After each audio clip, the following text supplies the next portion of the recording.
Hello दोस्तों, आराध्यारस academy के YouTube channel में आप सभी का स्वागत है। दोस्तों, राजस्थान लोक सेवा आयोग द्वारा आयोजित सेकंड ग्रेड शिक्षक भर्ती परीक्षा 2024 के नवीनतम पाठ्यक्रम के अनुसार फर्स्ट पेपर के लिए मॉडल पेपर की टेस्ट सीरीज शुरू की जा रही है, जिसमें आज अपना पहला नंबर का मॉडल पेपर है। कुल 100 प्रश्न इसमें शामिल किए गए हैं और हुबहू आपको एसआई पेपर है वो परीक्षा में देखने को मिलेगा। दोस्तों, कम समय में निश्चित सफलता हेतु ये एकमात्र मॉडल पेपर की टेस्ट सीरीज है, जिसको आपको रोजाना एक मॉडल पेपर का टेस्ट है वो अवश्य देना है।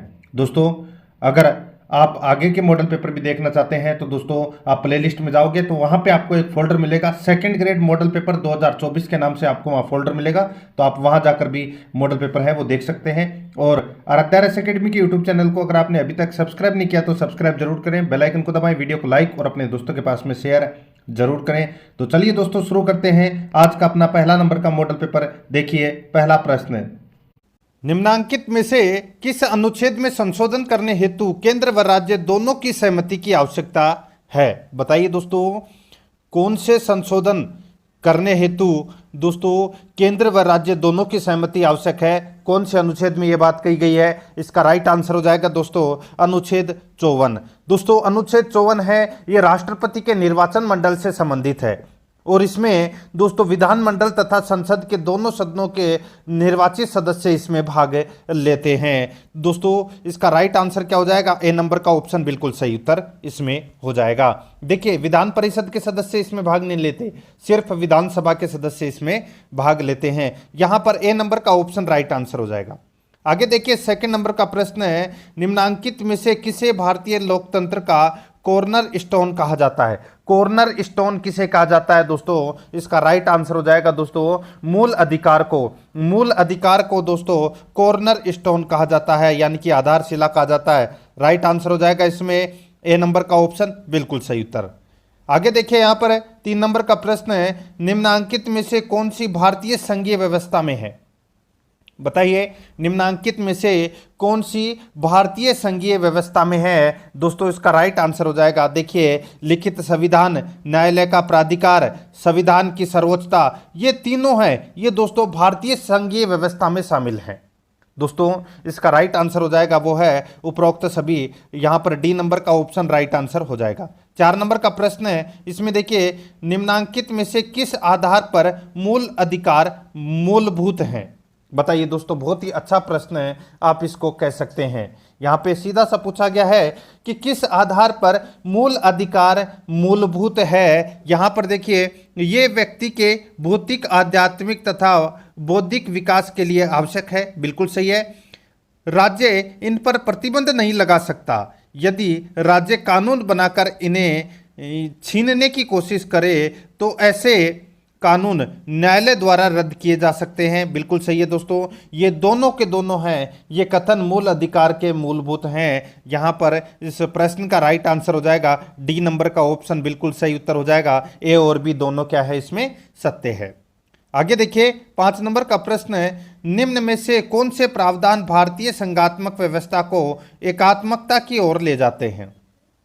निम्न में से कौन से प्रावधान भारतीय संघात्मक व्यवस्था को एकात्मकता की ओर ले जाते हैं? इसका राइट आंसर हो जाएगा दोस्तों वो है अनुच्छेद 352, अनुच्छेद 3, अनुच्छेद 356। तो दोस्तों ये इसका राइट आंसर हो जाएगा ये सभी।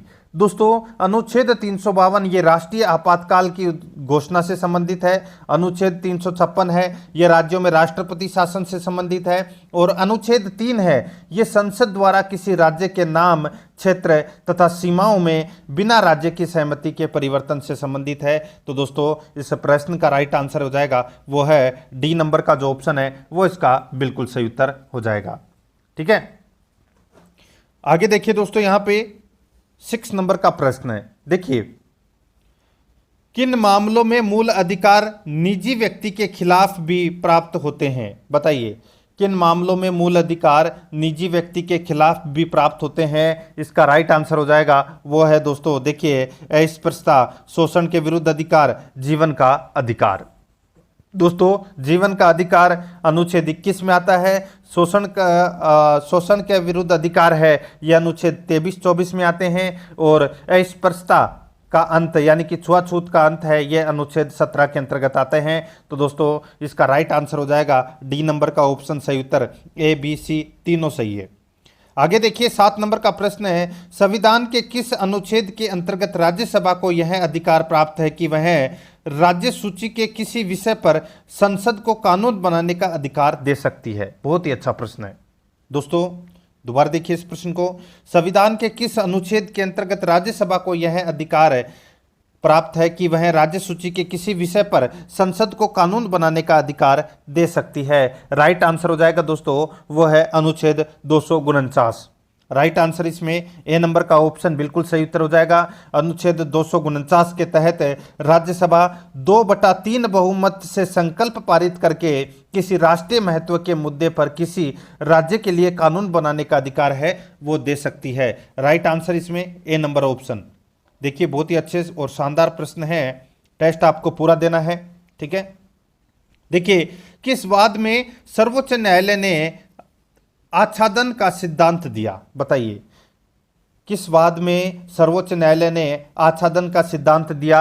इसका राइट आंसर हो जाएगा दोस्तों वो है इसमें Bikaji Narayan versus MP case 1955, ठीक है दोस्तों। बीकाजी नारायण वाद ने सर्वोच्च न्यायालय में यह व्यवस्था दी, ठीक है, यह आपको इसमें याद रखना है। इसका राइट आंसर क्या हो जाएगा, ए नंबर का ऑप्शन बिल्कुल सही उत्तर इसमें हो जाएगा, ठीक है। आगे देखिए दोस्तों यहाँ पे 9 नंबर का प्रश्न है, संविधान के किस अनुच्छेद के तहत राज्यसभा संसद को अखिल भारतीय सेवाओं का सृजन करने का प्राधिकार दे सकती है। संविधान के किस अनुच्छेद के तहत राज्यसभा संसद को अखिल भारतीय सेवाओं का सृजन करने का प्राधिकार दे सकती है। इसका राइट आंसर हो जाएगा वो है दोस्तों अनुच्छेद 312।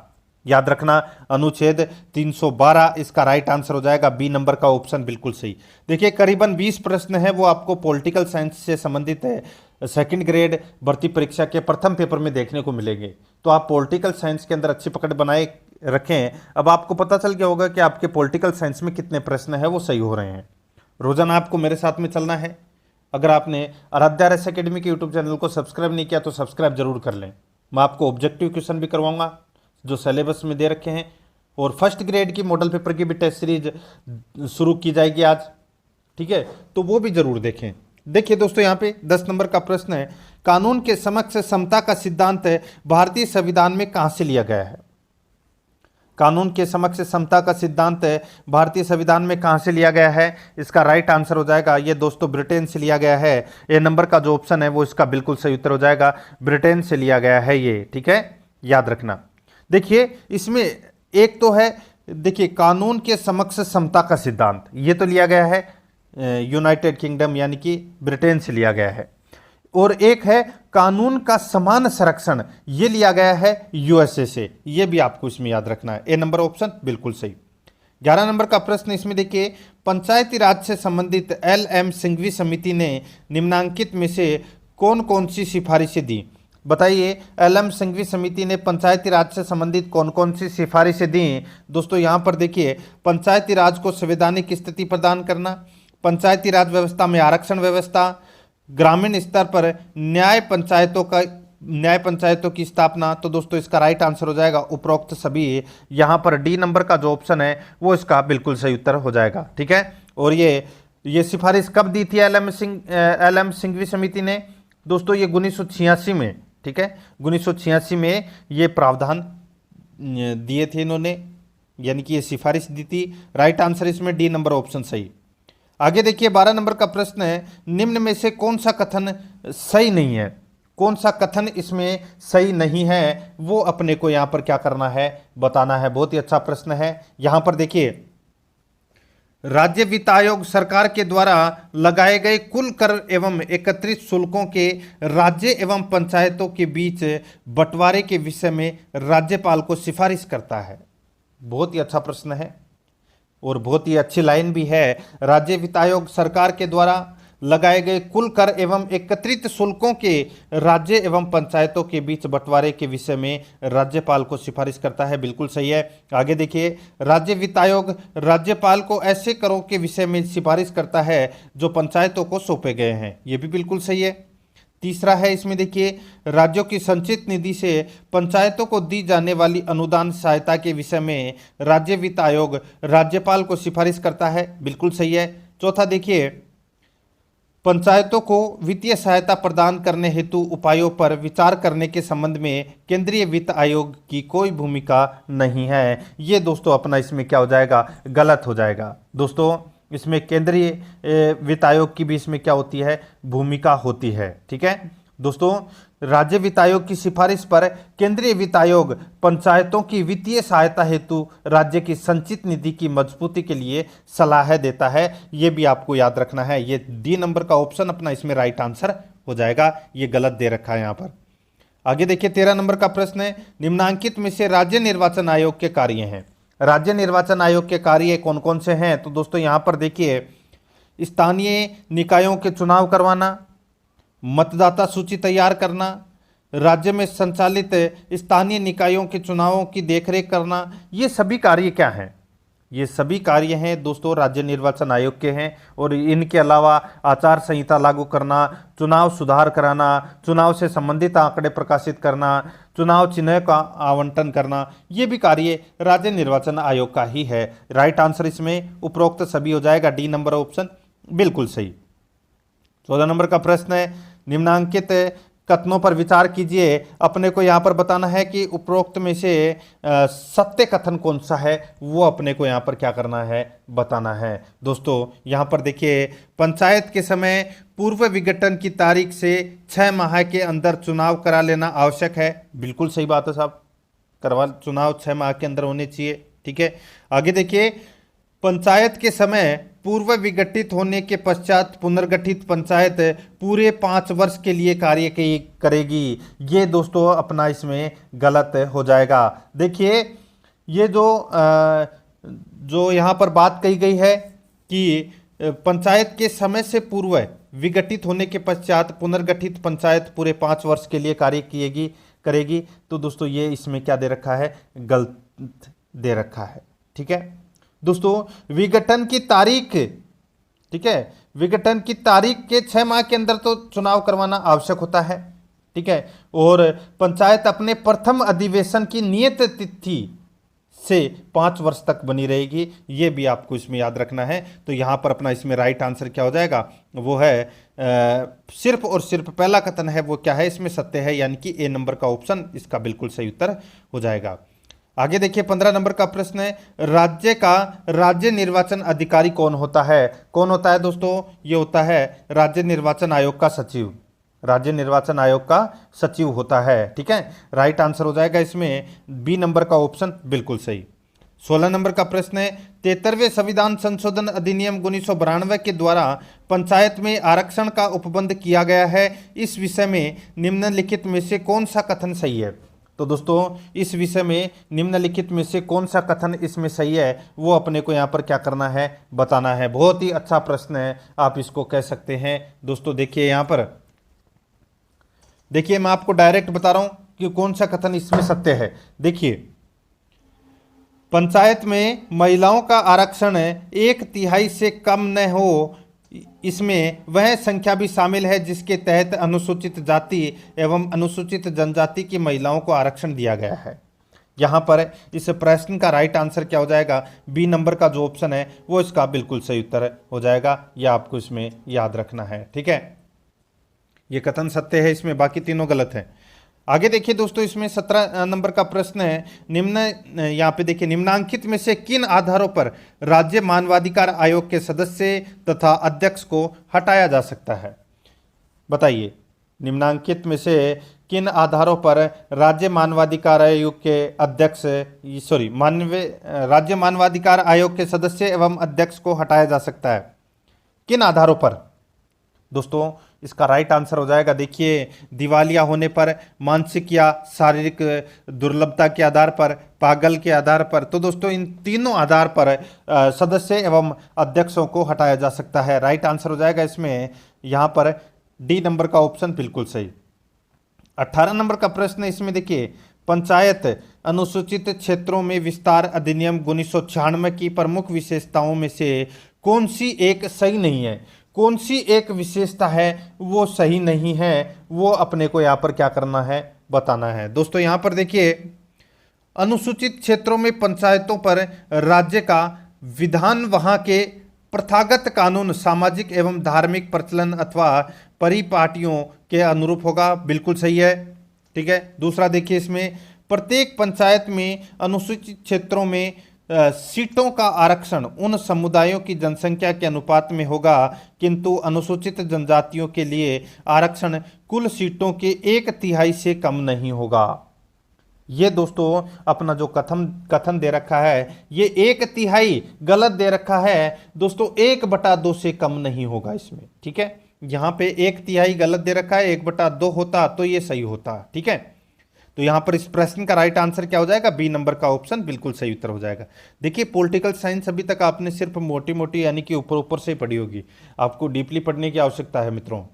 देखिए, जिन अनुसूचित जनजातियों का प्रतिनिधित्व मध्यवर्ती या जिला स्तर की पंचायत में नहीं है, उन्हें सरकार द्वारा नामित किया जाएगा, किंतु नामित सदस्यों की संख्या पंचायत में निर्वाचित कुल सदस्य संख्या के 1/10वें भाग से अधिक होगी। बिल्कुल सही है, डी नंबर का ऑप्शन देखिए। इसमें अनुसूचित क्षेत्रों में जिला स्तर पर प्रशासकीय व्यवस्था बनाते समय राज्य विधायिका संविधान की 6ठी अनुसूची का अनुसरण करेगी। बिल्कुल सही है, तो यहां पर इस प्रश्न का right answer B number option हो जाएगा, जो कि इसमें गलत दे रखा था। आगे देखिए, राष्ट्रपति शासन की उद्घोषणा के प्रभाव के विषय में निम्नलिखित कथनों पर विचार कीजिए। दोस्तों अपने को यहाँ पर क्या करना है, निम्नलिखित कथनों पर विचार करना है और बताना है कि कौन सा कथन है वो इसमें सत्य है। कूट भाषा में अपने को क्या करना है, उत्तर देना है। दोस्तों देखिए, इसमें राष्ट्रपति मुख्यमंत्री के नेतृत्व वाली मंत्रिपरिषद को भंग कर देता है। बिल्कुल सही है। राष्ट्रपति राज्य विधानमंडल को निलंबित या विघटित कर सकता है। बिल्कुल सही है दोस्तों, ठीक है, राष्ट्रपति शासन से संबंधित है ये।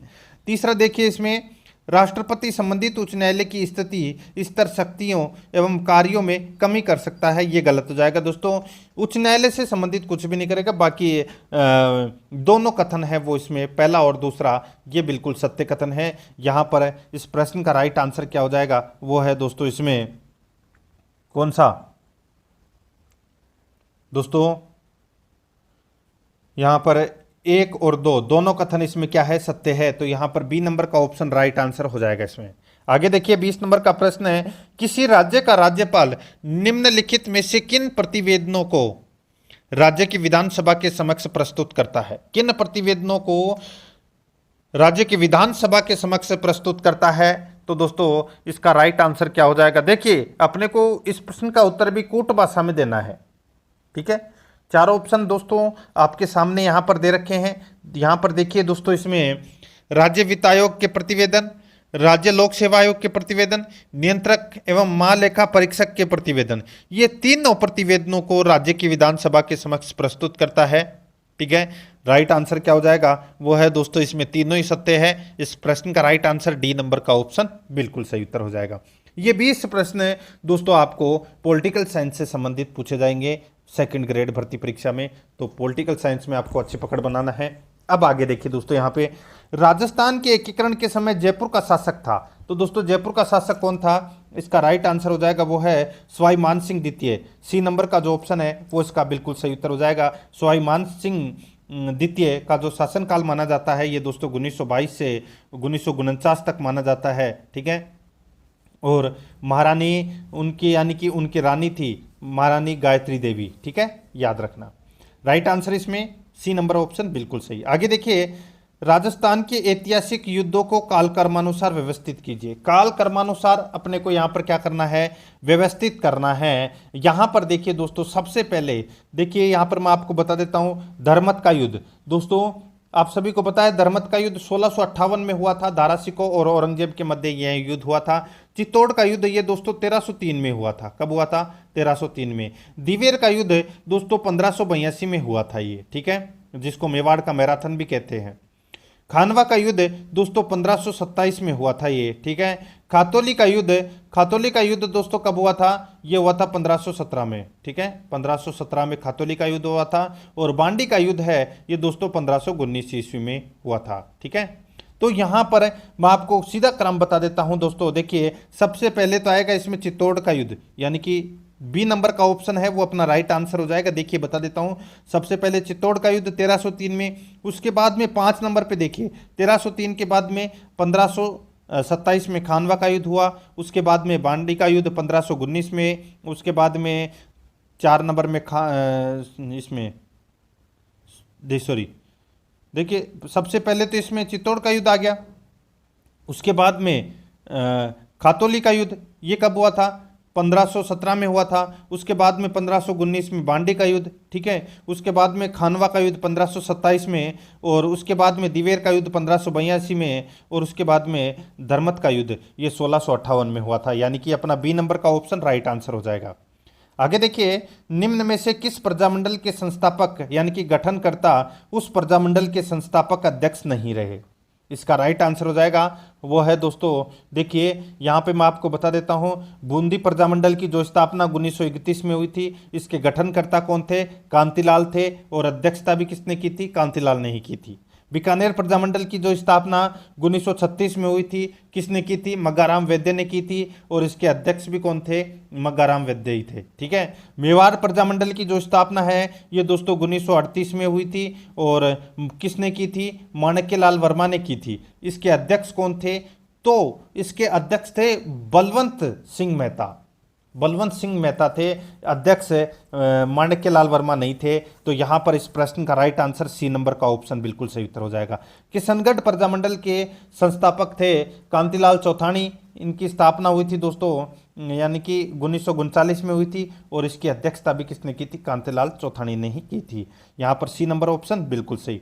25 नंबर प्रश्न है, देबारी समझौते के बारे में निम्न कथनों पर अपने को क्या करना है? विचार करना है, बताना है कि कौन सा कथन है वो इसमें बिल्कुल सत्य है। कूट भाषा में अपने को क्या करना है मित्रों?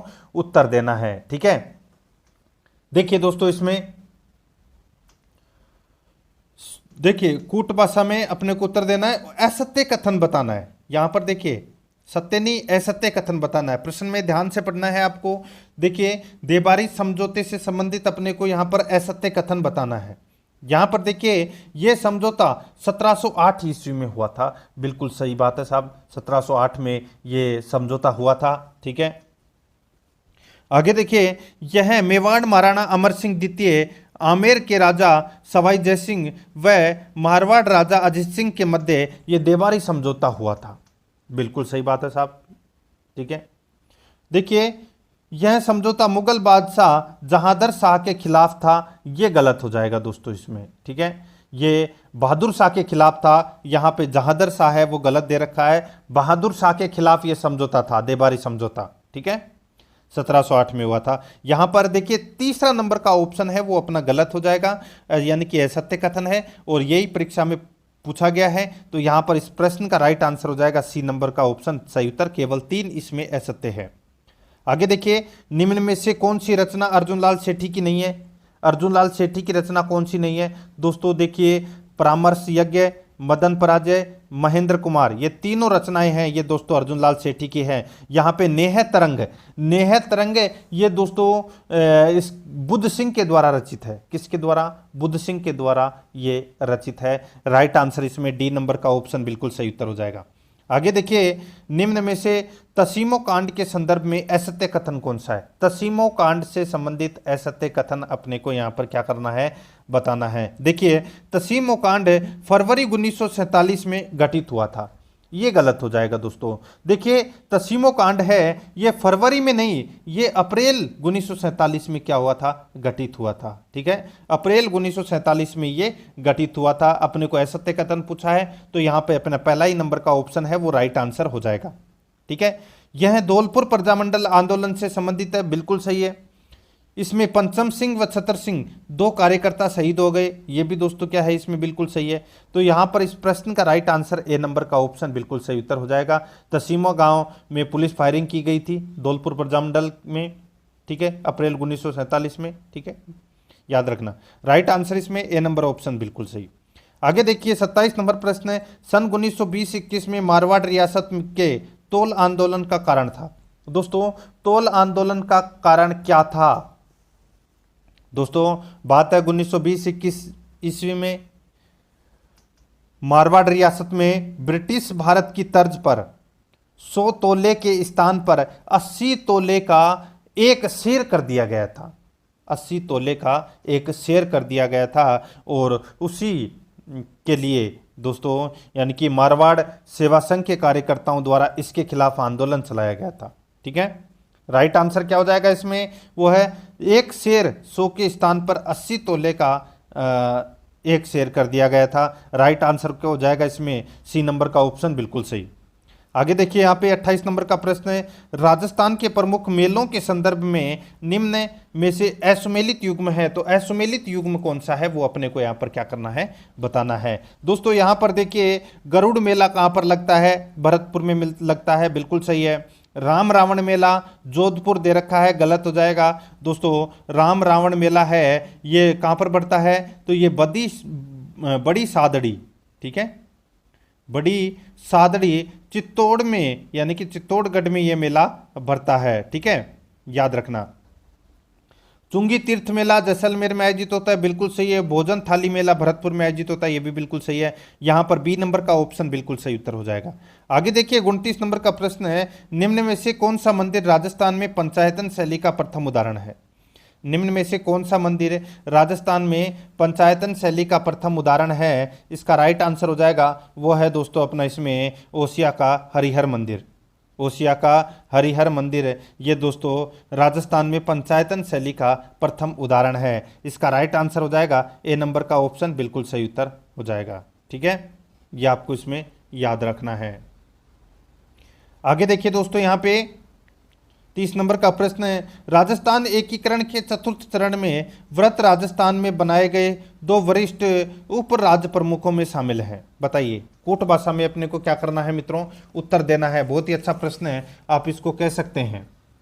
यहां पर देखिए सीधा सा क्या पूछा गया है कि राजस्थान एकीकरण के चौथे चरण में व्रत राजस्थान में बनाए गए 2 वरिष्ठ उप राज्य प्रमुखों में शामिल हैं। तो दोस्तों 2 वरिष्ठ उप राज्य प्रमुखों में कौन कौन शामिल है वो अपने को यहाँ पर क्या करना है, कूट भाषा में क्या करना है, उत्तर देना है। यहाँ पर देखिए दोस्तों एक तो थे बूंदी के बहादुर सिंह, एक तो कौन थे, बूंदी के बहादुर सिंह, ठीक है, और एक थे दोस्तों डूंगरपुर के लक्ष्मण सिंह। दोस्तों उपराज प्रमुख 2 को बनाया गया था, एक तो बूंदी के बहादुर सिंह को और डूंगरपुर के लक्ष्मण सिंह को ये बनाया गया था उपराज प्रमुख। ठीक है, और दोस्तों राज प्रमुख बनाया गया था मेवाड़ महाराणा भूपाल सिंह को, ये भी आपको याद रखना है। तो यहाँ पे दूसरा और तीसरा है वो इसमें बिल्कुल सत्य है। यहाँ पर इस प्रश्न का right answer B number option बिल्कुल सही उत्तर हो जाएगा। आगे देखिए 31 नंबर का प्रश्न है, आहड़ सभ्यता के बारे में असत्य कथन कौन सा है। आहड़ सभ्यता के बारे में असत्य कथन कौन सा है, तो यहाँ पर देखिए आहड़वासी शव को आभूषणों सहित गाड़ते थे, बिल्कुल सही है। शव का सिर पूर्व में तथा पैर पश्चिम में रखते थे, ये गलत हो जाएगा दोस्तों। इसमें देखिए आहड़ सभ्यता के बारे में आपने पढ़ा भी होगा लेकिन ये चीज़ें नहीं पढ़ी होगी। तो टेस्ट देना है तो दोस्तों आराध्या रेस एकेडमी के यूट्यूब चैनल पे ही टेस्ट देना है आपको। कोई किसी की टेस्ट सीरीज परचेज करने की भी आवश्यकता नहीं है, शर्त यही है कि आपको टेस्ट है वो पूरा देना है। और वीडियो को यानी कि इस मॉडल पेपर को लाइक नहीं किया है तो दोस्तों इस मॉडल पेपर को लाइक जरूर कीजिएगा। ठीक है, देखिए यहाँ पर आहड़ सभ्यता के बारे में अपना बी नंबर का ऑप्शन राइट आंसर हो जाएगा क्योंकि ये इसमें गलत दे रखा है। दोस्तों देखिए वहां से जो प्राप्त अवशेष हुए हैं उनसे अपने को यह ज्ञात होता है कि आहड़वासी शव का सिर उत्तर में और पैर दक्षिण में रखते थे। ठीक है, सिर उत्तर में और पैर दक्षिण में रखते थे। यहाँ पर ये पूरा गलत दे रखा है दूसरा नंबर का और यही अपना राइट आंसर हो जाएगा। आहड़ निवासी कृषि से परिचित थे, बिल्कुल सही है। यहाँ रंगाई छपाई का व्यवसाय विकसित हुआ था, बिल्कुल सही है। बी नंबर ऑप्शन इसका बिल्कुल सही। आगे देखिए भीनमाल गुर्जर राज्य में गुरु वशिष्ठ आश्रम कहाँ स्थित था। भीनमाल गुर्जर राज्य में गुरु वशिष्ठ आश्रम कहाँ स्थित था, इसका राइट आंसर हो जाएगा वो है दोस्तों अपना इसमें बसंतगढ़ में। यहाँ पर बी नंबर का ऑप्शन बिल्कुल सही उत्तर हो जाएगा बसंतगढ़ में। ठीक है, आगे देखिए दोस्तों यहाँ पे निम्न में से किस शासक ने मुगलों के प्रति प्रतिरोध की नीति को नहीं अपनाया।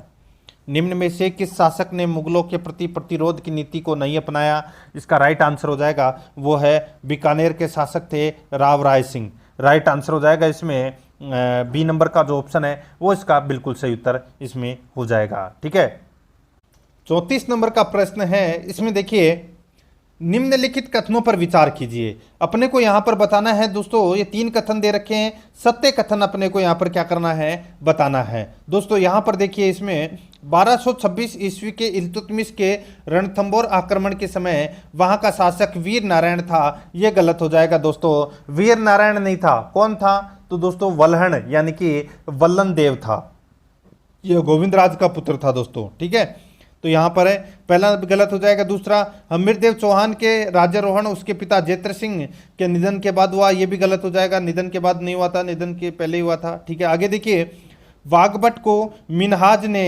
तबकाते नासिरी में भारत का एक महान राजा कहा है, बिल्कुल सही है। तो यहाँ पे तीसरा नंबर का कथन है वो इसमें क्या है, बिल्कुल सत्य है, सिर्फ और सिर्फ तीसरा यानी कि सी नंबर का ऑप्शन राइट आंसर। आगे देखिए, प्रतिहार समाज में धर्म के संदर्भ में सत्य कथन है। प्रतिहार समाज में धर्म के संदर्भ में सत्य कथन कौन सा है, इसका राइट आंसर हो जाएगा दोस्तों। देखिए सत्य कथन इसमें प्रतिहार नरेश वत्सराज और महेंद्रपाल द्वितीय सेव थे, बिल्कुल सही है। मिहिरभोज व नागभट्ट द्वितीय भगवती के परम भक्त थे, बिल्कुल सही है। प्रतिहार नरेश रामभद्र और विनायपाल सूर्योपासक थे, बिल्कुल सही है। राइट आंसर हो जाएगा उपरोक्त सभी, डी नंबर का ऑप्शन बिल्कुल सही। आगे देखिए, राजस्थान में प्रचलित पौनी यानी कि पावणों, देखिए पौनी पावणों का नाम तो सुना ही होगा। राजस्थान में प्रचलित पौनी पावणों यानी कि पौनी पावणों रीति रिवाज के संदर्भ में सही है। बहुत ही अच्छा प्रश्न है दोस्तों, इसका मतलब क्या होता है दोस्तों, आपने नाम सुना होगा। इसमें देखिए, नवविवाहिता का सामान्यतः प्रथम संतान उत्पत्ति के समय पीहर में रहना और उत्सवपूर्ण विदाई उसको बोलते हैं दोस्तों पौनी पावणों। ठीक है, राइट आंसर इसमें C number option right answer हो जाएगा इसमें। आगे देखिए, यहाँ पे 37 नंबर का प्रश्न है, निम्न में से कौन सा एक भाग गिरियसन के राजस्थानी भाषा के वर्गीकृत 5 भागों में शामिल नहीं है, तो इसका राइट आंसर हो जाएगा दोस्तों। इसमें देखिए, उत्तरी पूर्वी राजस्थानी है, मध्य पूर्वी राजस्थानी है, दक्षिण पश्चिमी राजस्थानी, ये गलत हो जाएगा दोस्तों। दक्षिण पश्चिमी राजस्थानी नहीं है। देखिए, गिरेशन का वर्गीकरण की बात करूं मैं तो दोस्तों इसमें देखिए, पश्चिमी राजस्थानी जिसको मारवाड़ी बोलते हैं, ठीक है, मारवाड़ी भाषा। उत्तर पूर्वी राजस्थानी जिसमें मेवाती व अहिरवाटी भाषा। मध्य पूर्वी राजस्थानी ढूंढानी व हाड़ौती भाषा। ठीक है, दक्षिण पूर्वी राजस्थानी मांगली व रागड़ी भाषा और दक्षिण राजस्थानी निमाड़ी व भीली। लेकिन यहाँ पे दक्षिण पश्चिमी राजस्थानी गलत दे रखा है, इसमें right answer C number option बिल्कुल सही।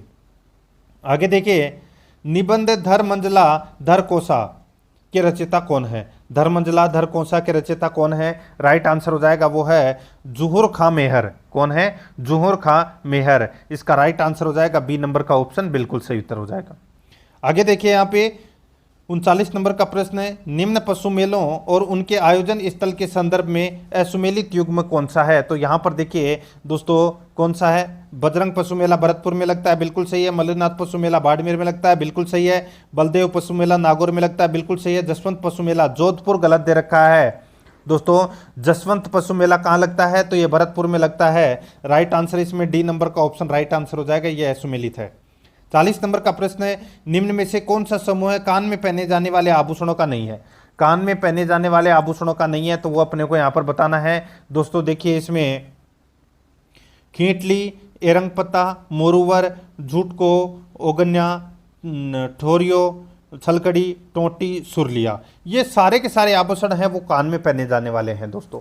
यहाँ पे देखिए, नकुम, टणका, चुटकी, नकुम, टणका, चुटकी, दोस्तों ये पांव के आभूषण हैं। ठीक है, ये किसके आभूषण हैं, पांव के आभूषण हैं ये। ठीक है, तो यहाँ पे इसका राइट आंसर डी नंबर का ऑप्शन बिल्कुल सही उत्तर हो जाएगा इसमें। ठीक है, आगे देखिए दोस्तों, यहाँ पे 41 नंबर का प्रश्न है, राजस्थान के प्रमुख संतों के संदर्भ में निम्न में से असत्य कथन कौन सा है, वो अपने को यहाँ पर क्या करना है, असत्य कथन यहाँ पर बताना है दोस्तों। यहाँ पर देखिए, जीवन भर दूल्हे के वेश में रहते हुए दादू के उपदेश रज्जब जी ने दिए, बिल्कुल सही बात है साहब, दिए। आगे देखिए, संवर्गी ग्रंथ की रचना सुंदरदास ने की, ये गलत हो जाएगा दोस्तों इसमें। देखिए, सुंदरदास जी के जो ग्रंथ हैं वो है दोस्तों ज्ञान समुद्र, ज्ञान संवैया, ठीक है, सुंदर सार, सुंदर ग्रंथावली, ये हैं सुंदरदास जी के ग्रंथ। यहाँ पे संवर के ग्रंथ है, ये दोस्तों इसमें गलत दे रखा है। तो यहाँ पर इसका राइट आंसर क्या हो जाएगा, वो है बी नंबर का ऑप्शन राइट आंसर हो जाएगा, क्योंकि ये असत्य कथन इसमें है। आगे देखिए, हरिदास निरंजनी का जन्म कापड़ोद नागौर में हुआ। संत रामदास जी की मृत्यु खेड़ापा जोधपुर में हुई, बिल्कुल सही है। यहाँ पर इस प्रश्न का राइट आंसर हो जाएगा 2 नंबर का ऑप्शन, बिल्कुल सही। आगे देखिए, निम्न में से किस लोक देवता का मूल नाम गांगदेव राठौड़ था? बताइए, किस लोक देवता का मूल नाम गांगदेव राठौड़ था? इसका राइट आंसर हो जाएगा वो है तल्लीनाथ जी का। यहाँ पर ए नंबर का ऑप्शन बिल्कुल सही उत्तर हो जाएगा तल्लीनाथ जी का। आगे देखिए, 43 नंबर प्रश्न है, भारत सरकार द्वारा बनी ठनी पर डाक टिकट किस वर्ष जारी की गई? भारत सरकार द्वारा बनी ठनी पर डाक टिकट किस वर्ष जारी की गई? इसका राइट आंसर हो जाएगा वो है दोस्तों 1973 में। राइट आंसर इसमें सी नंबर ऑप्शन सही, ये तो सभी को पता भी होगा। आगे देखिए, निम्न नृत्यों के संदर्भ में असुमेलित युग्म है, तो असुमेलित युग्म कौन सा है? इसका राइट आंसर हो जाएगा, देखिए, मेव जनजाति का नृत्य दोस्तों यहाँ पे रतवई एवं रणबाजा है, बिल्कुल सही है दोस्तों। कुम्हार जाति का चाक और चानन नृत्य है, बिल्कुल सही है। गरासिया का दोस्तों गौर और कूद नृत्य है, बिल्कुल सही है। यहाँ पे देखिए, भील मोरिया चंग दे रखा है, ये गलत दे रखा है दोस्तों। देखिए, मैं आपको बता दूं, देखिए यहाँ पर जो भील जनजाति के जो नृत्य हैं वो दोस्तों गौरी नृत्य हैं, ठीक है। तो यहाँ पर मोरिया और चंग है वो दोस्तों इसमें गलत दे रखा है। इसका राइट आंसर क्या हो जाएगा, डी नंबर का ऑप्शन बिल्कुल सही उत्तर हो जाएगा। आगे देखिए दोस्तों, यहाँ पे दीवारों के कान होते हैं लेकिन यहाँ की दीवारें बोलती है, यह कथन किस दुर्ग के लिए कहा गया है? दोस्तों ये कहा गया है जूनागढ़ दुर्ग के लिए, जो बीकानेर में स्थित है। राइट आंसर हो जाएगा सी नंबर का ऑप्शन बिल्कुल सही उत्तर। राजस्थान का ये प्रथम दुर्ग है जिसमें सर्वप्रथम लिफ्ट लगाई गई है। आगे देखिए, यहाँ पे 46 नंबर का प्रश्न है। देखिए, प्रदेश में 1 जनवरी 2024 से Indira Gandhi gas cylinder subsidy योजना को किस परिवर्तन के रूप में शुरू किया? बताइए दोस्तों, 1 जनवरी 2024 से Indira Gandhi gas cylinder subsidy योजना को किस परिवर्तन के रूप में शुरू किया गया? दोस्तों देखिए, रसोई गैस सिलेंडर सब्सिडी योजना के रूप में, बिल्कुल सही है दोस्तों। प्रधानमंत्री उज्ज्वला योजना एवं चयनित बीपीएल परिवारों को मात्र 450 रुपये में गैस सिलेंडर मिल सकेगा, ये भी बिल्कुल सही है। आगे देखिए दोस्तों, यहाँ पे लाभार्थी को विकसित भारत यात्रा शिविरों में पंजीयन करवाना होगा, ये भी बिल्कुल सही है। तो दोस्तों यहाँ पे इसका राइट आंसर हो जाएगा उपरोक्त सभी, डी नंबर का ऑप्शन बिल्कुल सही उत्तर इसमें हो जाएगा।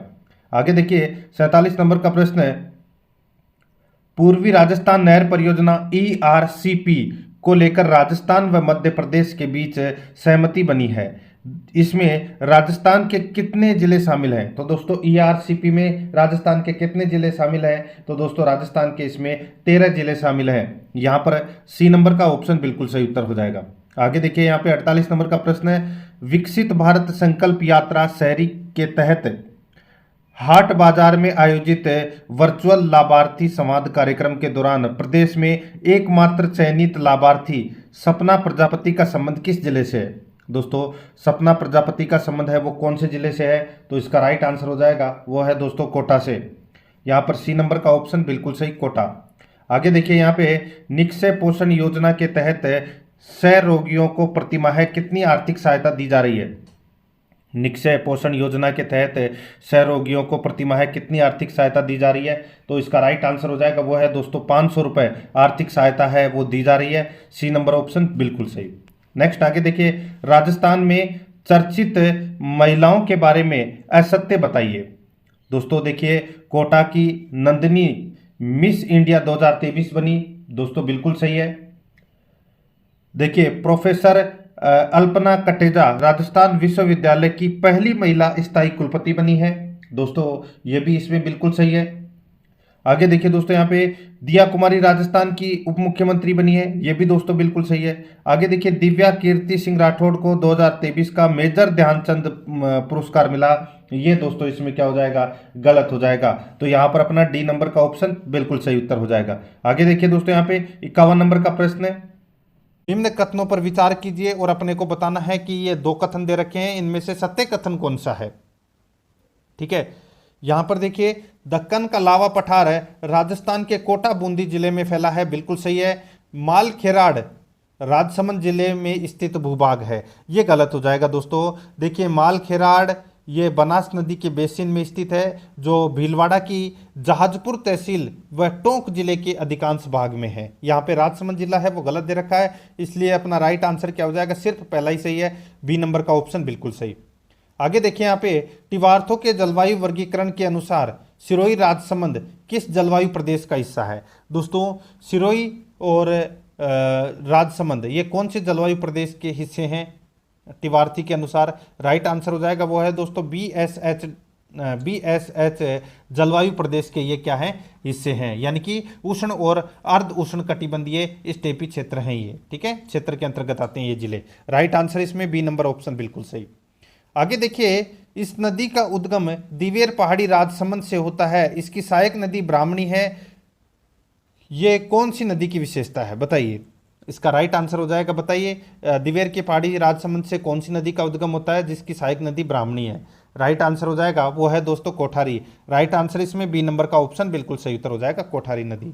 आगे देखिए वन स्थिति रिपोर्ट 2021 के संदर्भ में असत्य कथन कौन सा है। तो दोस्तों इसमें असत्य कथन है वो है इसमें कौन सा, तो वो है देखिए यह 17वीं रिपोर्ट है, बिल्कुल सही है।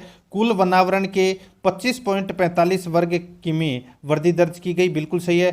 कुल भौगोलिक क्षेत्रफल का वनावरण 3.57%, ये दोस्तों अपना इसमें गलत दे रखा है। देखिए ये कुल भौगोलिक क्षेत्रफल का जो वनावरण का जो प्रतिशत है ये है दोस्तों 4.87%। कितना है, 4.87% है। यहाँ पे जो 3.57 दे रखा है ये खुले वन का प्रतिशत है। कितने वन, कौन से वन का, खुले वन का प्रतिशत है ये, ठीक है। सर्वाधिक वनावरण वाला जिला उदयपुर और न्यूनतम चूरू है, बिल्कुल सही है। राइट आंसर इसमें क्या हो जाएगा दोस्तों, सी नंबर का ऑप्शन बिल्कुल सही। आगे देखिए 55 नंबर प्रश्न है, जयपुर अजमेर दौसा व टोंक किस जलवायु प्रदेश का हिस्सा है। जयपुर अजमेर दौसा व टोंक किस जलवायु प्रदेश का हिस्सा है। इसका राइट आंसर हो जाएगा वो है दोस्तों इसमें अर्ध शुष्क पूर्वी मैदानी का। राइट आंसर इसमें सी नंबर का ऑप्शन बिल्कुल सही उत्तर हो जाएगा। आगे देखिए 56 नंबर प्रश्न है, 20वीं पशुगणना रिपोर्ट 2019 के संदर्भ में असुमेलित युग्म है पशुधन सर्वाधिक संख्या। 20वीं पशुगणना रिपोर्ट 2019 के संदर्भ में असुमेलित युग्म है सर्वाधिक पशुधन संख्या।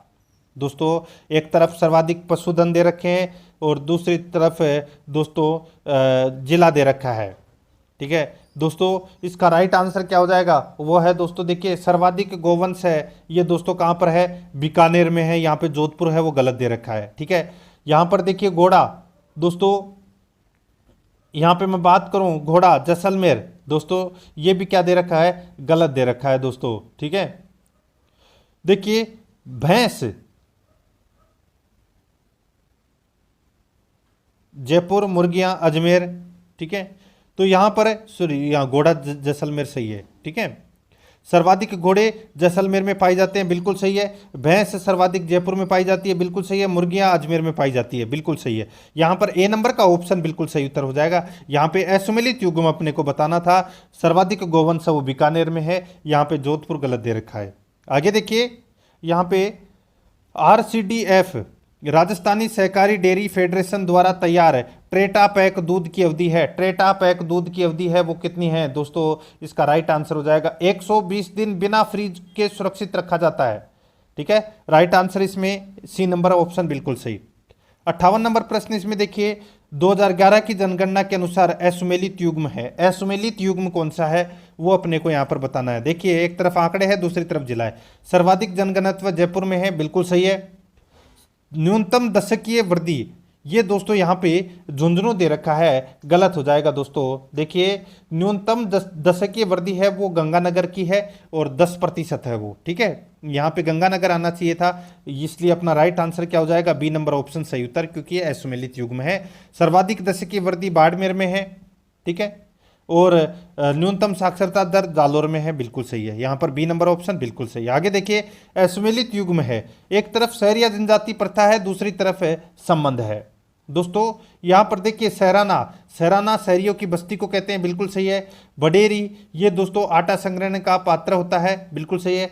खपटा ये पुरुषों की धोती, ये गलत हो जाएगा दोस्तों। खपटा पुरुषों की धोती नहीं, पुरुषों का दोस्तों साफा होता है। कपटा किसको बोलते हैं? पुरुषों के साफा को बोलते हैं। चेरसिया किसको बोलते हैं? सबसे बड़ी पंचायत को बोलते हैं। इसका right answer C number option बिल्कुल सही। 60 नंबर का प्रश्न इसमें देखिए, असमेलित युग्म है, एक तरफ संस्थान है, दूसरी तरफ स्थान है। यहां पर देखिए दोस्तों, इसमें विदेशी ऊन आयात निर्यात केंद्र है, विदेशी ऊन आयात निर्यात केंद्र है दोस्तों। इसका राइट आंसर कहां पर है दोस्तों? ये कोटा दे रखा है, यहां पर ये जोधपुर दे रखा है, गलत है। ये कहां पर है? ये कोटा में है दोस्तों, ठीक है। विदेशी ऊन आयात केंद्र कहां पर है? कोटा में। ये जोधपुर दे रखा है, इसलिए अपना राइट आंसर क्या हो जाएगा? ए नंबर ऑप्शन सही। बाकी ऊन प्रोसेसिंग हाउस भीलवाड़ा बिल्कुल सही है। राजस्थान वूलन मिल्स भीलवाड़ा बीकानेर बिल्कुल सही है। वर्टेड स्पिनिंग मिल्स लाडनू बिल्कुल सही है। यहां पर ए नंबर ऑप्शन बिल्कुल सही। आगे देखिए, उत्तरी अमेरिका महाद्वीप में स्थित कनाडा के बारे में असत्य कथन है। उत्तरी महाद्वीप यानी कि उत्तरी अमेरिका महाद्वीप में स्थित कनाडा के बारे में असत्य कथन है, तो वो असत्य कथन कौन सा है? देखिए दोस्तों, यहाँ पे यह 38 डिग्री उत्तरी अक्षांश से यूएसए से अलग होता है, ठीक है। उत्तरी अमेरिका महाद्वीप में स्थित कनाडा के बारे में असत्य कथन कौन सा है? तो यहाँ पर देखिए, यह 38 डिग्री उत्तरी अक्षांश से यूएस से अलग होता है, ये गलत हो जाएगा दोस्तों। 38 नहीं, 49 डिग्री, याद रखना। 49 डिग्री उत्तरी अक्षांश से ये क्या होता है? अलग होता है, ठीक है। तो यहां पर अपना इसमें ए नंबर का ऑप्शन है, वो इसका राइट आंसर हो जाएगा, क्योंकि यहां पर दोस्तों ये गलत दे रखा है 38 डिग्री, यहां पर 49 डिग्री आना चाहिए था। ये 38 डिग्री है। ये दोस्तों 38 डिग्री अक्षांश दक्षिणी कोरिया व उत्तरी कोरिया को पृथक करती है, ठीक है। ये भी आपको याद रखना है इसमें। टोरंटो कनाडा का सबसे बड़ा नगर है, इसे लैंड ऑफ मेपल भी कहा जाता है। यह संसार का दूसरा सबसे बड़ा देश है, बिल्कुल सही है। राइट आंसर इसमें ए नंबर ऑप्शन हो जाएगा। आगे देखिए, दक्षिणी अमेरिका महाद्वीप के संदर्भ में असुमेलित युग्म बताना है। असुमेलित युग्म में अपने को यहाँ पर क्या करना है? बताना है। यहाँ पर देखिए दोस्तों, इसमें देखिए अच्छा प्रश्न है, आप इसको कह सकते हैं। यहाँ पर देखिए चिकविक माटा, यहाँ पे देखिए चिकविका माटा, ये दोस्तों विश्व की सबसे बड़ी तांबे की खान है। विश्व की सबसे बड़ी क्या है? तांबे की खान है, बिल्कुल सही है। पंपाज है, ये दोस्तों शीतोष्ण कटिबंधीय घास के मैदान है, बिल्कुल सही है। कोटोपैक्सी है, ये क्या है? ये ज्वालामुखी है, बिल्कुल सही है। टेरा रोसा, ये दोस्तों यहाँ पर झील दे रखी है, जो कि अपना इसमें गलत हो जाएगा दोस्तों। यहाँ पे जो टेरा रोसा है, ये ब्राजील में पाई जाने वाली लाल मिट्टी है, ठीक है। तो यहां पर अपना इसमें right answer D number option बिल्कुल सही उत्तर हो जाएगा। आगे देखिए, इसे गिनी तट पर, यानी कि दोस्तों यहां पर 63 नंबर का प्रश्न देखिए, इसमें देखिए इसे गिनी तट पर डॉक्टर हवा कहते हैं, जो सहारा रेगिस्तान में चलने वाली गर्म व शुष्क हवा है। किस हवा की विशेषता है दोस्तों? यहाँ पे कौन सी हवा की बात हो रही है, ठीक है। कौन सी हवा को गिनी तट पर डॉक्टर हवा कहते हैं, जो सहारा रेगिस्तान में चलने वाली गर्म व शुष्क हवा है? ये कौन सी हवा की विशेषता है? राइट आंसर हो जाएगा दोस्तों इसमें, ये हरमट्ठन की विशेषता है दोस्तों। हरमट्ठन विवाह को डॉक्टर पवन भी कहते हैं। यहाँ पर डी नंबर ऑप्शन बिल्कुल सही उत्तर हो जाएगा। आगे देखिए, असुमेलित युग्म है, एक तरफ पवन है, दूसरी तरफ स्थान है। यहां पर देखिए नार्वेस्टर पवन है, ये दोस्तों कहां चलती है? नॉर्वे दे रखा है, गलत हो जाएगा दोस्तों। नार्वेस्टर है ये पवन दोस्तों कहां चलती है? ये उत्तरी न्यूजीलैंड में चलने वाली गर्म व शुष्क हवा है। उत्तरी न्यूजीलैंड में चलने वाली ये गर्म एवं शुष्क हवा है, ठीक है। देखिए सेंटाना, ये कैलिफोर्निया में चलने वाली हवा है, ठीक है, गर्म हवा है ये, ठीक है। योमा, ये जापान में चलने वाली गर्म शुष्क हवा है। और सामुन है, ये दोस्तों कुर्दिस्तान में चलने वाली शुष्क हवा है। राइट आंसर इसमें ए नंबर का ऑप्शन राइट आंसर हो जाएगा। नॉर्वे इसमें गलत दे रखा है। आगे देखिए, सारगेसो सागर किस महासागर में स्थित है? सारगेसो सागर ये दोस्तों उत्तरी अटलांटिक महासागर में स्थित है। बी नंबर ऑप्शन बिल्कुल सही। आगे देखिए 90s, यहाँ पे देखिए 90 ईस्ट रेंज कहाँ स्थित है? 90 ईस्ट रेंज कहाँ स्थित है? इसका राइट आंसर हो जाएगा, यह हिंद महासागर में स्थित है। सी नंबर का ऑप्शन राइट आंसर हो जाएगा इसमें। आगे देखिए, 67 नंबर प्रश्न है, यूएनएचसीआर की ग्लोबल ट्रेंड्स रिपोर्ट के अनुसार विस्थापितों की सर्वाधिक जनसंख्या वाला देश है।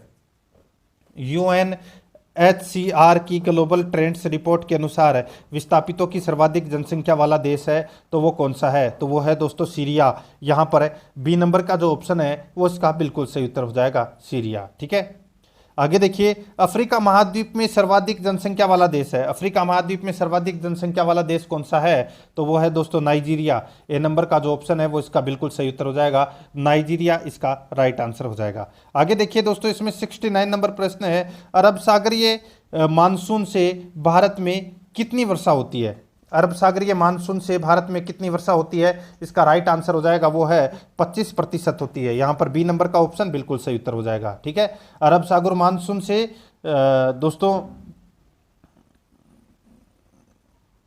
अरब सागरीय मानसून से भारत में कितनी वर्षा होती है? तो दोस्तों देखिए 25% ही वर्षा होती है। ठीक है, तो राइट आंसर हो जाएगा बी नंबर ऑप्शन बिल्कुल सही। आगे देखिए, मोसिनराम भारत में सर्वाधिक वर्षा वाला स्थान है, यहां वर्षा दर्ज की गई है। तो दोस्तों यहां वर्षा दर्ज की गई है, इसका राइट आंसर हो जाएगा वो है दोस्तों 1141 सेमी की वर्षा है वो दर्ज की गई है। बी नंबर का ऑप्शन बिल्कुल सही उत्तर हो जाएगा। आगे देखिए, 71 नंबर प्रश्न है, वन स्थिति रिपोर्ट 2021 के अनुसार सर्वाधिक कार्बन स्टॉक वाला राज्य है। सर्वाधिक कार्बन स्टॉक वाला राज्य है वो कौन सा है? राइट आंसर हो जाएगा अरुणाचल प्रदेश। बी नंबर का ऑप्शन बिल्कुल सही उत्तर हो जाएगा। ठीक है, आगे देखिए, ये वन मसालों के बागानों हेतु महत्वपूर्ण है। ये वन मसालों के बागानों हेतु महत्वपूर्ण है। उत्तरी सह्याद्री प्रदेश में इन वनों को सोलास वन कहा जाता है। बताइए कौन से वन को? राइट आंसर हो जाएगा इसमें वो है उष्णकटिबंधीय सदाबहार वन। यहाँ पर डी नंबर का ऑप्शन बिल्कुल सही उत्तर हो जाएगा। आगे देखिए, असुमेलित युग्म कौन सा है वो बताना है। एक तरफ नदी है, दूसरी तरफ शहर है। यहाँ पर देखिए दोस्तों, मूसी नदी हैदराबाद है। ठीक है दोस्तों, यहाँ पे असुमेलित बताना है। ठीक है, मूसी नदी के यानी कि हैदराबाद शहर है, ये मूसी नदी के किनारे है, बिल्कुल सही है। कावेरी है ये दोस्तों, कावेरी नदी के किनारे तिरुचिरापल्ली ये शहर स्थित है, बिल्कुल सही है दोस्तों। यहाँ पे देखिए, गोदावरी उज्जैन, गलत हो जाएगा दोस्तों। उज्जैन है ये शिप्रा नदी के किनारे स्थित है, और गोदावरी है दोस्तों ये इसके नदी के किनारे प्रसिद्ध शहर है वो है नासिक। ठीक है, और अयोध्या सरयू नदी के किनारे स्थित है। मांडवी नदी के किनारे दोस्तों पणजी है। तो यहां पर अपना इसमें राइट आंसर क्या हो जाएगा? सी नंबर ऑप्शन बिल्कुल सही। आगे देखिए, निम्न में से असुमेलित युग्म है। दोस्तों यहां पर देखिए, एक तरफ झील है, दूसरी तरफ राज्य है। यहां पर देखिए दोस्तों, इसमें तसो मोरिरी झील सिक्किम गलत दे रखा है। दोस्तों ये तसो मोरिरी झील है, ये कहां पर है? ये लद्दाख में है। ठीक है, यहाँ पे सिक्किम है वो गलत दे रखा है। जानसर झील जम्मू कश्मीर में है, लोनार झील महाराष्ट्र में है, रेणुका झील हिमाचल प्रदेश में है, बिल्कुल सही है। ए नंबर ऑप्शन बिल्कुल सही। आगे देखिए, कर्नाटक पठार की सर्वोच्च चोटी है। कर्नाटक पठार की सर्वोच्च चोटी है वो कौन सी है? वो है दोस्तों मुलानगिरी। कौन सी है? मुलानगिरी। इसकी ऊंचाई कितनी है? तो दोस्तों 1913 मीटर, याद रखना। दोस्तों वीडियो को लाइक नहीं किया तो एक बार सभी के सभी मित्र हैं वो वीडियो को लाइक कर दीजिए फटाफट। आगे देखिए, सतपुड़ा पर्वत श्रेणी के संदर्भ में असत्य कथन है तो वो कौन सा है? तो वो है दोस्तों, यहाँ पर देखिए, यह नर्मदा व ताप्ती नदियों के बीच स्थित है, बिल्कुल सही है। इसकी पूर्वी सीमा पर राजमहल पहाड़ी स्थित है, बिल्कुल सही है। अमरकंटक यहाँ की सर्वोच्च चोटी है, ये गलत हो जाएगा दोस्तों। देखिए, सतपुड़ा श्रेणी की सर्वोच्च चोटी धूपगढ़ है, जिसकी ऊंचाई 1350 मीटर है। कितनी है? 1350 मीटर। ठीक है, राइट आंसर क्या हो जाएगा? वो है इसमें सी नंबर का ऑप्शन राइट आंसर हो जाएगा। अमरकंटक है ये सतपुड़ा की दूसरी सबसे ऊंची चोटी है। अमरकंटक चोटी से नर्मदा नदी का उद्गम होता है, बिल्कुल सही है। यहाँ पर सी नंबर का ऑप्शन राइट आंसर हो जाएगा, जो कि असत्य दे रखा है। आगे देखिए, अब अपने शिक्षा मनोविज्ञान से संबंधित प्रश्न है वो प्रारंभ हो चुके हैं। देखिए, मनोचिकित्सा में शास्त्रीय अनुबंधन द्वारा भय का इलाज किया जाता है, इस पद्धति को कहा जाता है। इस पद्धति को क्या कहा जाता है?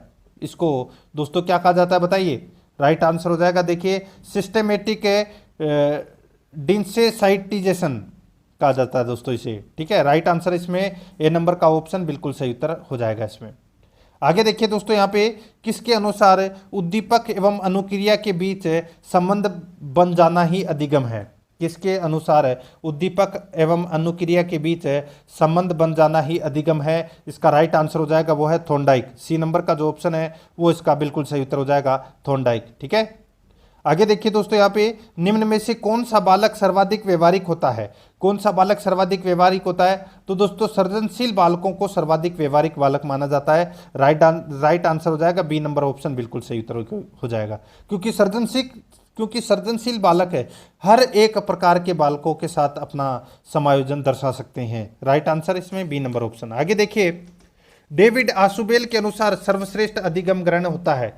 राइट आंसर हो जाएगा दोस्तों इसमें वो है अन्वेक्षण। राइट आंसर हो जाएगा इसमें बी नंबर ऑप्शन बिल्कुल सही उत्तर हो जाएगा, अन्वेक्षण इसका राइट आंसर है। आगे देखिए दोस्तों, इसमें वर्तमान क्रिया पर पड़ने वाला पूर्व अनुभवों का प्रभाव ही अधिगम अंतरण है। वर्तमान क्रिया पर पड़ने वाला पूर्व अनुभवों का प्रभाव ही अधिगम अवतरण है, यानी अंतरण है। अधिगम स्थानांतरण से संबंधित उक्त परिभाषा है। यह परिभाषा है दोस्तों, ये परिभाषा है अंडरवुड की। राइट आंसर इसमें बी नंबर ऑप्शन बिल्कुल सही।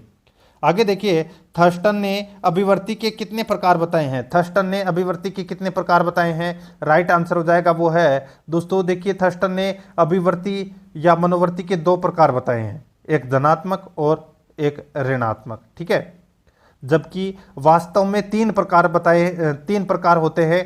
ठीक है, धनात्मक, ऋणात्मक एवं शून्य, लेकिन थर्स्टन ने 2 बताए हैं। राइट आंसर इसमें बी नंबर ऑप्शन सही। आगे देखिए, किसने जूक परिवार का अध्ययन कर बालक के चरित्र विकास एवं वंशानुकरण के महत्व पर जोर दिया है? राइट आंसर हो जाएगा, ये दिया है दोस्तों किसने? डगल्स ने दिया है। ठीक है, राइट आंसर हो जाएगा इसमें बी नंबर ऑप्शन बिल्कुल सही। आगे देखिए, क्रो एंड क्रो ने वर्तमान एवं प्रभावी जीवन की आशा किस अवस्था को कहा है? बताइए कौन सी अवस्था को कहा है? राइट आंसर हो जाएगा वो है इसमें, ये कहा है दोस्तों किशोरावस्था को। राइट आंसर हो जाएगा इसमें सी नंबर का जो ऑप्शन है वो इसका बिल्कुल सही उत्तर हो जाएगा, किशोरावस्था को कहा है। आगे देखिए, यहाँ पर गौण संवेदना कितने प्रकार की होती है? गौण संवेदना दोस्तों कितने प्रकार की होती है? राइट आंसर हो जाएगा दोस्तों इसमें, देखिए यहाँ पे गौण संवेदना है वो दोस्तों 2 प्रकार की होती है। गौण संवेदना कितने प्रकार की होती है? 2 प्रकार की होती है, शारीरिक संवेदना और मांसपेशीय संवेदना। राइट आंसर इसमें ए नंबर ऑप्शन सही। आगे देखिए, निम्न में से कौन सा कथन मूल प्रवृत्तियों के बारे में असत्य है? कौन सा कथन मूल प्रवृत्तियों के बारे में असत्य है? यहाँ पर देखिए उनका संबंध संवेगों के साथ है, बिल्कुल सही है। ये नष्ट हो सकती है, ये गलत हो जाएगा दोस्तों इसमें, ये नष्ट नहीं हो सकती। ठीक है, ये जन्मजात होती है, ये क्षणिक होती है, बिल्कुल सही है। बी नंबर ऑप्शन बिल्कुल सही उत्तर हो जाएगा। आगे देखिए, सेल्डन के अनुसार शारीरिक गठन के अनुसार सबसे संतुलित व्यक्तित्व होता है। सबसे संतुलित व्यक्तित्व होता है, इसका राइट आंसर हो जाएगा वो है 4-4-4। ये दोस्तों सबसे संतुलित व्यक्तित्व होता है। राइट आंसर इसमें डी नंबर ऑप्शन बिल्कुल सही। आगे देखिए, वह पुरुष जिसमें स्त्री जैसे गुण आ जाते हैं कहलाता है। वह पुरुष जिसमें स्त्री जैसे गुण आ जाते हैं कहलाता है, क्या कहलाता है? राइट आंसर हो जाएगा वो है दोस्तों इसमें एनिमा। राइट आंसर इसमें बी नंबर ऑप्शन हो जाएगा। आगे देखिए, किसने वयस्कों के व्यक्तित्व के मापन हेतु एसएटी का निर्माण किया है? दोस्तों इसका राइट आंसर हो जाएगा एसएटी विधि, यानी कि प्रौढ़ बोध प्रशिक्षण। ठीक है, राइट आंसर हो जाएगा इसमें वो है दोस्तों, देखिए इस बोध के इस विधि के प्रतिपादक है वो है दोस्तों लियोपोल्ड ब्लैक। ठीक है, लियोपोल्ड ब्लैक। इसमें 16 कार्ड होते हैं और 50 वर्ष से अधिक उम्र के व्यक्तियों के लिए ये उपयोगी है। ठीक है, और उमा चौधरी ने 1978 में भारत में इसका अनुवाद किया। राइट आंसर हो जाएगा बेलक, तो इसमें सी नंबर ऑप्शन बिल्कुल सही। आगे देखिए, मन बनावे मुंह हिलावे कहावत किस रक्षात्मक युक्ति को दर्शाती है? राइट आंसर हो जाएगा दोस्तों वो है प्रतिक्रिया, और यहाँ पर बी नंबर ऑप्शन बिल्कुल सही। आगे देखिए, एक व्यक्ति की शादी टूटने पर वह जबरदस्त तैयारी करके शिक्षक बनता है। एक व्यक्ति की शादी टूटने पर वह जबरदस्त तैयारी करके शिक्षक बनता है, उसके द्वारा प्रयुक्त रक्षात्मक युक्ति है, तो वो कौन सी है? वो है दोस्तों सतीपूर्ति। यहाँ पर ए नंबर का जो ऑप्शन है वो इसका बिल्कुल सही उत्तर हो जाएगा सतीपूर्ति। ठीक है, आगे देखिए, 92 नंबर का प्रश्न है, पियाजे के अनुसार एक बच्चे के संज्ञानात्मक विकास के लिए निम्न में से क्या आवश्यक है? तो दोस्तों बताइए क्या आवश्यक है? इसका राइट आंसर हो जाएगा वो है दोस्तों अनुकूलन आवश्यक है। यहाँ पर बी नंबर का ऑप्शन राइट आंसर हो जाएगा अनुकूलन।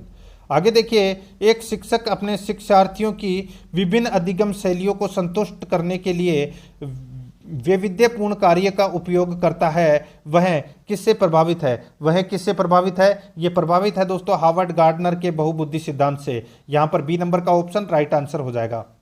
आगे देखिए, निम्न में से कौन सा सामाजिक कौशल नहीं है? निम्न में से कौन सा सामाजिक कौशल नहीं है? इसका राइट आंसर हो जाएगा, वो है दोस्तों देखिए मिलनसारिता, सामाजिक व्यवहार, संतोषी प्रवृत्ति, ये तीनों है। लेकिन निम्न आकांक्षा स्तर, ये दोस्तों सामाजिक कौशल नहीं है। तो यहाँ पर बी नंबर ऑप्शन बिल्कुल सही उत्तर हो जाएगा। आगे देखिए, यहाँ पर दुख एवं प्रेम को निम्न में से कौन सा प्रेरक माना जाता है? कौन सा प्रेरक माना जाता है? तो दोस्तों इसको मनोवैज्ञानिक प्रेरक माना जाता है। राइट आंसर इसमें सी नंबर ऑप्शन बिल्कुल सही उत्तर हो जाएगा। आगे देखिए, यहाँ पर देखिए मैकडूगल के अनुसार सबसे प्रबल संवेग कौन सा है?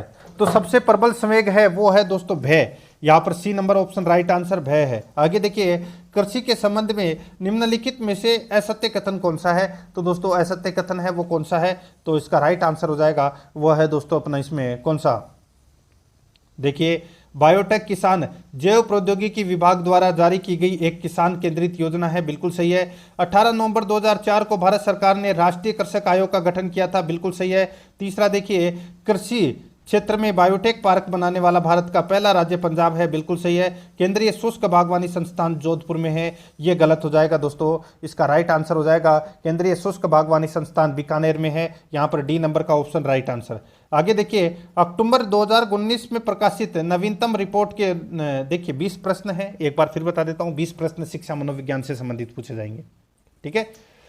अक्टूबर 2019 में प्रकाशित नवीनतम रिपोर्ट में भारत को ईज ऑफ डूइंग बिजनेस में कौन सा स्थान प्राप्त हुआ? राइट आंसर हो जाएगा दोस्तों इसमें भारत को 63वां स्थान प्राप्त हुआ, C number option right answer. आगे देखिए, निम्नलिखित में से असुमेलित युग्म है, तो असुमेलित युग्म कौन सा है?